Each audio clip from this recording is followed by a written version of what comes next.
Today is the American holiday of Thanksgiving. Amro la America جەژنی سوپاسگوزاریە.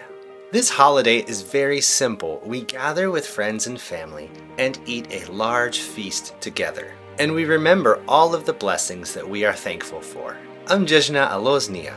تەنها کۆئەبینەوە لەگەڵ خزمەکان و هاوڕەکان و پێکەوە جەژنێکی گەورە ئەخۆین. و هەموو خێرێک یان بەرەکەتێک لەناو ژیانمان بیرە ئەهێنینەوە. This holiday comes from American history. The first year of the earliest English immigrants in America was terrible and many of them died. But the second year, the Native Americans, the Hindi Surakan, helped them. They had a good harvest and afterward a big feast with the Native Americans. This feast in autumn became an American tradition. And then in the year 1863, President Abraham Lincoln made it an official holiday. This history reminds us that even when things are very difficult, we have so much to be thankful for. Today, I want to say how thankful I am for you. Amro amawet balaim ka sopasguzarm bo ewa.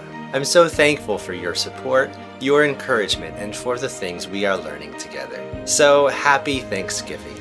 Jejni sopasguzaritan Piroz Bets.